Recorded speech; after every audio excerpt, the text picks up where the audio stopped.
እዚ ኣፎት ሚድያ ሰላም ጠናበልና ዝተፈላላይ ቦታን ኩነታትን ኮንኩም ምድላዋት ኣፎት ሚድያ ትካሰሉ ክብራትና ክብራናን ነሳት ሲስተዋደዱ እዋናዊ ምዕባለታት ሂዝናልኩም ቀርብና ኣለና ሓበራው ጻንሕትኩም ሰናክም በመዕዳም ናብ ዘርዝራቶም ተሰጋጊርና ተመዛበልቲ ግድን ክንመልሲና ብግዛትና ይንደራደርን ክብሎ ጀነራል ታደሰ ገሊጾም ንማሰርቲ ጀነራል ጓሽ ገብረ ዝምልከት ጽቡቕ ዜና ተሰሚዑሎም ብኻሊ ዜና ብሕቡእ ናብ ኤርትራ ዝኣተው ላዕለዋይ ልኡኽ ከቢድ ቁጣዕ ፈጢሮም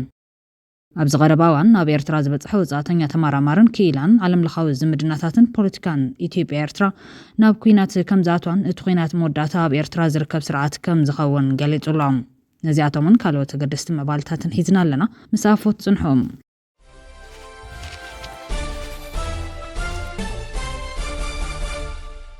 بقدامنت تمزابلتي قدن كنملسينا بقزاتنا يندرادرن كبل جنرال تادس غليصوم تمزابلتا مملاس كل تግራዋይ 10 كعرفر ليغبا دمايلولو بريزيدنت تادس وردا تمزابلتا مملاس كل تግራዋይ 10 كعرفر ليغبا كبل بريزيدنت غزاو محدار تግራይ ليتنال جنرال تادس وردا يغليصوم نغدات كيناتن محكمن تمزابلتنا مربتون مملاسن نحويت تግራይን مدرخ مبسر ጻውዒት ብሄራዊ ምትእኻብ እቶት ኣብ ከተማ መቐለ ተሳለጡሎም ኣብቲ ብመደረ بريزيدنت تادس وردا ዝተጀመረ ምትእኻብ እቶት شتو كوكا كله بجزء لن منفس كسرح تسويهم زتمزابل يخون زي تمزابل حزب زلو محبرة وكلولا وكاو جزين أو جزين ناس خي زلو سلازخونه ازي أبز حتى روان مفتاح كل جام كوات على لويلهم تمزابل تامم لاسن قدات كينات عم محكمن كل تجراوي 10 كعرف دما يقبايلهم كومشنر حربية تجراين أسر مامحور كاب كلتشون 10 سلسلة عم تمرت جميرو كساب حزي من تجرا كبلو كبيد أكلا وقدات وتحم تجارلتن محكم لا خلتنا تروعت بيليون بروت أي كم استجبنا قالت أملهم هزون كبيد قدات بتحوهم وخل حكمنا زي رخبوا أو تصعد خوينهم كحكم زقبهم 9 تقارل تسلزلو زي تجمرة متخابط وتبحث إرجزيت أكيون بتجوار كوعل تسويعهم كم كومشن حربياتات بسنكت أنت توقينات قدرات وتحم تقارل تاب زعمت مولو بمولو تحكمهم نا حورات سبك حوسو تلم تتحيزو كم زلو ردام نزربا جنرال تادس ورد سعبو تعاموز اسمع أبال مرحنة تكال زلال سيبيل محبرة سمعراو تقري من سيقو عشات تلاي تمزاولتي جهوب محاز كيم اللسو بمقوار كم مزاوتي بوليسكا كارد زيت كمن معلتاو سقايم كنا واحد قبر أكال تمزابلتي أمم اللاس كل تقراوي 10 كعرف يقبازبل حدش مشقطي أجندة حيزون تمص حفرة زبال أي سمعان تمزابلتك سابلو مين أمربتنا زي تملسنا ناي وحسنا سقا سلازلنا نمبر نامربتنا نكن ملس زدلي ناي هافت عاغم سلاز حصر يكونن نحنا كامربتنا كن مزابلن كلنا بأجري بعدجي بجملن بتراكترني ناوتينام سلاز حزون نامربتنا كن ملس حدا غاز خوننا ناي وحسنا سقات مولو ندحر تعرفهم ناب مربتنا نملس ناتكم ناي اتوت مواجو اير لينان سلاز تمزابلتنا ملاس قالاتهم أو قالكم بزي مركاوكم حلافنتكم بزي موزعكم أنت مزاولت سقينا كنا وحن عدد حمام موتن كنكون مقباركم كياكل بشمنا اتوت الناس أوعكم كتشكتم حساب كبير وانجل مخانو كتفلت ويقبايلو لهم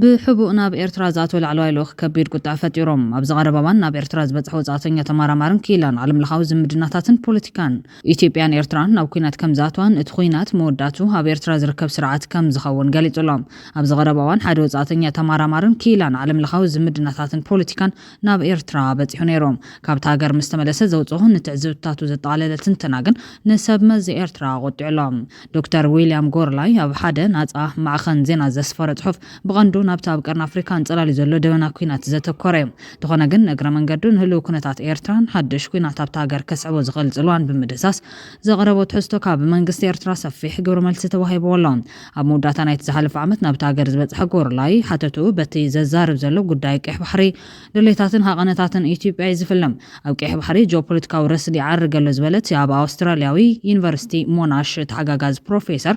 تان إيرتراوي تودب عصبي قبأني تولزلا إثيوبيا نتادق غوربيتا إيرترا تفرار حلام بمواليو نتنقنايت سقات أسفير وزلام مرحت إثيوبيا وزحلف عامتات زوجسوا قداي مسل تتقامنتن وانتن أفدق بحري أبي من قادي سابان أسمران كبير وطري أسعيب مهلاوي في اللجوم إثيوبيا قداي أفدق بحري بفلاي هاو قماقم كيح بحري ناي هلاون لألاون نتن حتو مخانيات موقت بوغان سما زي إيرتراك وهابز أنحن زخون انتخاات هالمجلس تات دما قسقاسات إثيوبيا أواج كوينات مخانو يتنقام بتعزبتو نبرت أسمرا بزعبات زنزل ጽላሉ ዘሎ ሓደጋ እኹል ኣፍልጦ ከም ዘይብሎም ብምግላጽ ርእቶታቶም ክቡ ናጽነት ከም ዘይብሎም ይጠቅስ። ኣብ ጎደናታት ናይታ ኣብ ዝቐረበ እዋን ዝበጻሕኽዋ ርእሰ ከተማ ኤርትራ ዝኾነት ኣስመራ ግብረ መልሲ ህዝቢ ዕቡስዮም ሚድያ ኣብ ትሕቲ ፍጹም ቆጻር መንግስቲ ዝኣተወ እዮም። ስለዚ ብዛዕባቶም ምዕባለታት ዝፈልጡ ኣዝማሪኖታት ብዙሓት ከይኾኑ ይኽእሉ ዋላ እኳ ኤርትራውያን ተቐበልቲ ጋሻን ካብ ጽምዶ ድሕሪ ዘይብሉን ኮይኖም ተረኸብክዎም ኣብ ትሕቲ እቲ ኣብ ኣፍሪካ ኣዝዩ ጨቋን ምሕደራ እዮም ዝርከቡ። ስለዚ ብዛዕባ ፖለቲካ ክዛረቡ ዝደፍሩ ውሑዳት እዮም ይብል ዶክተር ጎርላይ። ተሓደ ካብቶም ኣብ ህጉር ኣፍሪካ ዲሞክራሲያውን ቁጠባውን ለውጢ ከምጽኦም ተባሂሎም ብኣሜሪካዊ ምሕዳር ቢል ክሊንተን ዝተናዱ መራሕቲ ዝነበረ ፕረዚደንት ኢሳያስ አፈወርቂ ደቡባዊ ኩናት ኤርትራ ኣብ 1998 ድሕሪ ምውልዑ ዝብድህዎ መራሕትን ተቃውምትን ከምኡውን ጋዜጠኛታት ብምሳር ናብ ምልኪ ገጹ ከም ዘምርሐ እዩ እቲ ኣብቲ ዘ ኮንቨርሴሽን ዝተባሃለ ማዕኸን ዜና ዘውፅኦ ትንተና ዘመላኽት። ኢሳያስ ህዝቢ ማእኸል ፖለቲካ ኤርትራ ክገብር ልዑል ተስፋ ነይሩ። ከምዚ ዓይነት ተስፋ ግን መሰረት ኣይነበሮን። ጉዱድ ሃገራዊ ወታደራዊ ኣገልግሎት እውን ነቲ ሃገር ንምቁፅጻር ከም ምሳልል ከም ዝተጠቐሙሉ ይምግቶም። ድሕሪ ደቡባዊ ኩናት ናብ ገደብ ኣልቦ ዝተቐየረ ሃገራዊ ኣገልግሎት ቀንዲ ጠንቂ ዋሕዛማ ኣይተሽሓት ኤርትራውያን ስደተኛታት ኮይኑ ይርከብ። ጽልዋ ምልካዊ መግዛእቲ ንበጻሒ ንጹር እዩ። ኣብ መላእቲ ሃገር ቁሉዕ ምናልባት እውን ዘስግእ ወታደራዊ ህላወ ኣሎ። ንድኹም ምሕደራ ዘቃልሕ ምልክታት እውን ኣብ ፈቐዶ ይርከብ። ምስ ኢትዮጵያ ተፈጢሩ ዘሎ ወጥሪ ኣብ ግምት ብምእታው ወታደራዊ ድልውነትን ሃገራዊ ሓድነትን ኣድላይ ምዃኑ ሓደ ኤርትራዊ ተዛሪብን ይብል እቲ ንታሪኽ መግዛእትን ተጋድሎ ንናጽነትን ኤርትራ ዝተንከፈ ትንተና። ውሽጣዊ ማሕበራዊ ጥምረት ህዝቢ ከም ዘሎ ዝመስከረት ፕሮፌሰር በዚ ዘላቶ ኤርትራ ሓድሽ ኩናት ክትጻወር ከም ዘይትኽእል እዩ ዝእምት። ኩናት እንደገና እንተተወሊዑ ውጽኢቱ እንታይ ከም ዝኸውን ንጹር ኣይኮነን። ኣብዚ ግዜ እዚ ኤርትራ ግብረ መልሲ ንምሃብ ብዝግባእ ኣይተቐረበትን፣ ህዝባ ድማ ደኺሙ ክሳቐዩ። ኤምባሲ ኤርትራ ኣብ ኣሜሪካ ብዝሃቦ ምላሽ ግን ንትንታነ ናይቲ ናብታ ሃገር በፂሑ ዝተመለሰ ተመራማሪ ዘለዎ ነቐፌታን ተቃውሞን ገሊጹሎም። እቲ ኤምባሲ ብሶኒ ኣብ ዘውፅኦ መግለጺ ኣብ ዝሓለፈ ሰሙን ዝወፀ ጸብጻብ ኣጋጋይ ዘይሚዛናውን ብፖለቲካ ዝተለጠጠ ብምዃኑ ፈጺሙ ይነጽጎ ይብል። በቲ ተንታነ ዝቐረበ ጽሑፍ ብዛዕባ ሓደጋ ኣብ ቀርኒ ኣፍሪካ ዝውላዕ ኩናት እናጠንቀቐ ነቲ ብኢትዮጵያ ዝቐርብ ዘሎ ብቑልዑ ዝተኸለሰ ህንዱድን ጎስጓስን ብተጋራጫዊ ኣገባብ ቅቡልን ይገብሮን ይሽፍኖን ይብል። እቲ ካብ ዋሽንግተን ዝወፀ ምላሽ ጠለብ ኢትዮጵያ ሓደገኛ ምዃኑ ዘጠንቀቐ እቲ ኤምባሲ ኤርትራ ንንግዳዊ ተጠቃምነት ወደብ ከልኪላ ከም ዘይትፈልጥ የነጸር።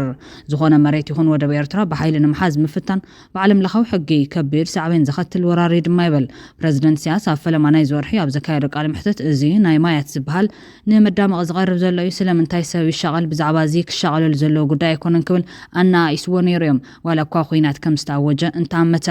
ኩናት ኣውጅልና ኢልና ንሕና ንጫነቐሉ ምክንያት የለን። እንታይ ዓይነት ኩናት እዩ ክእወጅ? ብዙሕ ተማሂርና ብዙሕ ርኢና ኢና ክብል እዩ እቲ ፕረዚደንት ተዛሪቦም። ቀንዲ ነቲ ኤምባሲ ዝቆጥዕ ክፋል ናይቲ ትንተና ግን ውሽጣዊ ፖለቲካዊ ኩነታት ሃገር ብምትንካፉ እዮም። ናይቲ ዓንቀጽ ቆንጫሊ ቁጥዕን ዘይሚዛናዊ ትንተናን ዘሻቐሉ እዮም። ንዞባዊ ሰላም እትንትን ኣለኹ እናበለ ነቲ ኣብ ልዕሊ ውሽጣዊ ምሕደራ ኤርትራ ዝተኻየደ ክልሲ ሓሳባዊ መጥቃዕቲ መጠኑ ዝሓለፈ ቦታ ይብል እቲ ኤምባሲ።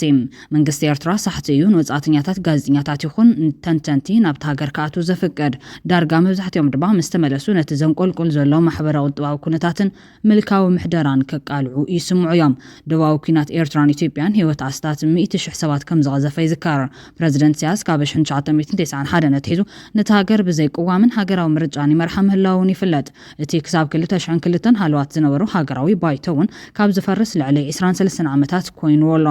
ኢሳያስ ንቐንዲ ኣካላት ናይቲ ንሱ ኣቦ ወንበሩ ዝኾነ ህዝባዊ ግንባርን ዲሞክራስን ፍትሕን እውን ድሕሪ 2001 ከም ዘፍረሶ ይፍለጥ እዮም። እቲ ውድብ ካብ 1994 ነትሒዙ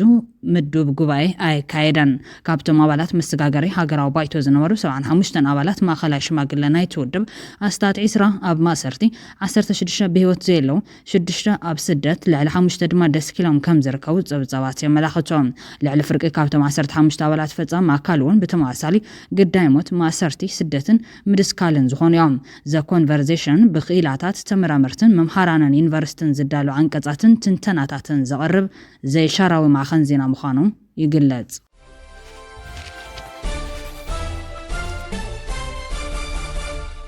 ብዛዕባ ማሰርቲ ጀነራል ጉዕሽ ገብረ ጽቡቕ ዜና ተሰሚዖም። ብርጋዴር ጀነራል ጉዕሽ ገብረ ብምሕጽንታ ፈተውቱን ቤተሰቡን ምስ ቤተሰቡ ከም ዝተረኸበ ማዕኸን ዜና ቢቢሲ ዘውፅኦ ቪድዮ ኣመላኺቶም። ነቲ ቪድዮ ክዝርግሕ ዝተሓረየ ቢቢሲ ንቤተሰብ እቲ ኣዛዚ ዝዘራረበ ኮይኑ ክረኽቦ ዝግባእ ናይ መድሓኒትን ምግብን ካልኦት መሰረታዊ ጠለባትን ንምብጻሕ ተጸጊሞም ደሃዩ ሲኢኖም ከም ዝቐነዩ ይዛረቦም። ትማሊ ሰሉስ ኣማስዩ ምስ ቤተሰቡን መቕርቡን ዝተረኸበ ጀነራል ጉዕሽ ገብረ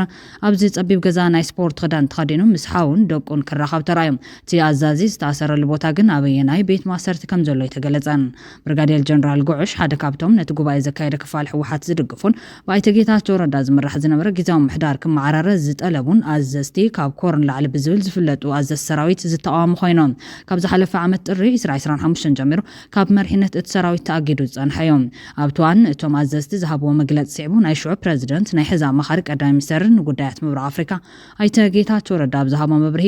አዋጅ ኩናትን ስርዓት አልቦነትን ዘስዕብ ብምዃኑ ኣባላት ሓይልታት ጸጥታ ብእውነ ተገንዚብኩም ብጽንዓት ክትነጽግዎን ካብ ዝወጻኢ ዝመጽእ ዝኾነ ዓይነት ትእዛዝ ተግባራዊ ከይትገብሩን ነፍልጥ ክብል ተማሕጺኑ እዮም እዚ መግለጽታት ኣዘዝ ሰራዊትን ግብረ መልሲ ጊዜያዊ ምሕዳርን ነቲ ኣብ ትግራይ ተፈጢሩ ዘሎ ፖለቲካዊ ቅልውላው ዘጋድድ ከይኮነ ከም ዘይተርፍ ብዙሓት ሸቐለቶም ክገልጹ ጸኒሖም እዮም ኣብ ትግራይ ኣብ መንጎ ኣባላት ማእኸላይ ኮሚቴ ሕወሓት ብዝተፈጠረ ምምቕቓል እቲ ውድብ ኣብ ክልተ ተመቒሉ ጥራሕ ዘይኮነስ እቲ ኣይተ ጌታቸው ረዳ ዝመርሖን ጊዜያዊ ምሕዳር ትግራይ ዝመርሕ ጉጅላ ካብቲ ካሊእ ዶክተር ደብረጽዮን ገብረ ሚካኤል ዝመርሖ ነባራት መራሕቲ ትውድብ ዝሓቆፈ ጉጅላ እንቅፋታት ስራሕ ከጋጥሙ ከም ጸንሐ ብተደጋጋሚ ክገልጽ ተሰሚዑ እዮም እቲ ፖለቲካዊ መድረኽ ትግራይ በአውራጃነትን ከባቢያውነትን ተመቃቂሉ ኣብ ከቢድ ቅልውላው ከም ዝርከብ ብምጥቃስ ብሰንኪ ውድቃት ስትራቴጂካዊ መሪሕነት ረብሓታት ህዝብን ጎኒ ተገዲፉ ምጥቃዕ ቀንዲ ውራይ ኮይኑ ከም ዘሎ ድማ የነጸር ንማሰርቲት ብርጋዴር ጀነራል ሲዕቡ ቢሮ ሰላም ጸጥታን ትኽልል በቀዳም ኣብ ዘውጾ መግለጽ ድማ ኣብ ልዕሊ ናይ ስነ ምግባርን ጥሕሰት ሕግን ዝፈጸሙ ዝበሎም ኣባላት ጸጥታ ሕጋዊ ስጉምቲ ክወስድ ምጽኑሕ ኣመላኺቶም ይኹን እምበር ሓደ መራርሓ ሰራዊት ብምዋል ብሽምን ቦታን ዘይጠቐሶም ኣባላቱ ናይ ሰራዊት መተሓዳደሪ ደንብ ጥሒሶምን ኣብ ዘይድሊ ናይ ዲሲፕሊንን ሕጊ ጥሕሰትን ይሳተፉ ምህላዎምን ተፈሊጡ ለክብል ከሲሶም እቲ ቢሮ ብፌስቡክ ኣብ ዘርጉ ሓበሬታ ኣህዱታት ውሽጣዊ ሰላም ክስእናን ኣብ መንጎ ተጋዳላይን ኣመራርሓን ምትእማን ከይህሉ ምስራሕ ሰራዊት ከይስልጥንን ልኡኽ ከይዳሎን ዓንቃፍ ተራ ምጽዋትን ኣብ ከተማታት ዓመፅን ዕግርግርን ክልዓል ሰባት ኣብ ምጉጃልን ምውዳብን ተግባራት ምውፋር ዝብሉ በተደጋጋሚ ዝተፈጸሙ ስሕተታት እዮም ክብል ዘርዚሩ እዮም ጀነራል ጉዕሽ ገብረ ድሕሪ ናይ መዓልትታት ጮያ ምስ ቤተሰቡ ካብ ዝተዓፈነሉ ውፅኦም ንቤተሰቡን ቢቢሲ ትግርኛን ድማ ናብቲ ዝርከበሉ ቢሮ ጸዊዖም እንተራኸብዎ ዘርኢ ቪድዮ ዝተፈላለዩ ሕቶታት ዝለዓልሉ ዘለው ኮይኖም ምሁር ሕጊ ዜማስ ጽጋብ ነዛ መልኪቱ ኣብ ዘካፈሎን ዘቕረቦን ሕቶ ድማ ናይ ቤተሰብ ጉብኝት ዲኔሩ ወይስ ናይ ሚዲያ ፕሮፓጋንዳም ዝርከብ ንቢቢሲ ትግርኛ ማዕረ ምስ ቤተሰቡ ኣብ ዝቦታ እዚ ምስ ቤተሰቡ ክራኸብ እዩሞ ተረኸቡልና ዝብል ዕድሞት ድዩ ተላኢኹሎም ኣብቲ ቦታ ተረኺቦም ካላይ እንደ ሕወሓት ናይ ሚዲያ ፕሮፓጋንዳ ንምስራሕን ምስ ቤተሰቡ ይራኸብን ብህይወት ኣሎን ዝብል ፕሮፓጋንዳ ንምስራሕን ተደልዮም ንምንታይ ልዕሊ ድምፂ ወያነ ትግራይ ቴሌቪዥንን ወይ ቢቢሲ ትግርኛ መሪጾም ናብ ቢቢሲ ትግርኛ ንምንታይ ዕድሞት ወረቐት ምልኣኽ ኣድልይዎም ሳልሳይ ብሕጊ ሓደ ተጠርጣሪ ምስ ቤተሰቡን ጠበቁን ናይ ምርኻብ መሰል ሕልው እዮም ቤተሰቡን ጠበቁን ሃልዋትን ድሕነት ናይ ምርግጋጽን ምርካብን መሰል ኣለዎም እዮም እዚ ሕጊ ብዝፈቐዶ ኣገባብ ከይተገበረን ዝተኣሰረሉ ኣገባብን ቦታን ኤርትራውን ክውሰድ ይኽእል ዝብል ወግዕታት ሓዊሱ ኣብ ዘለወሉ ቢቢሲ ትግርኛ ንእንደ ሕወሓት ክጠቅም ብዝኽእል መልክዕ ሰላም ኣሎ ኣብ መቐለሎ ዝብል ፕሮፓጋንዳ ንምንታይ ክሰርሕ መሪጾም ናይ ቤተሰብ ርክብ እንተኾይኑ ቤተሰቡን ተራኺቡን እንተውጊዑን ቢቢሲ ትግርኛ ካሜራ ደቂኑ እንታይ ይገብረሎም መሰል ቤተሰብን ተኣሳርን ዝዳፋ ምዃኑ ፈሊጡ ፍቃድ ሓቲቱ ድዩኻ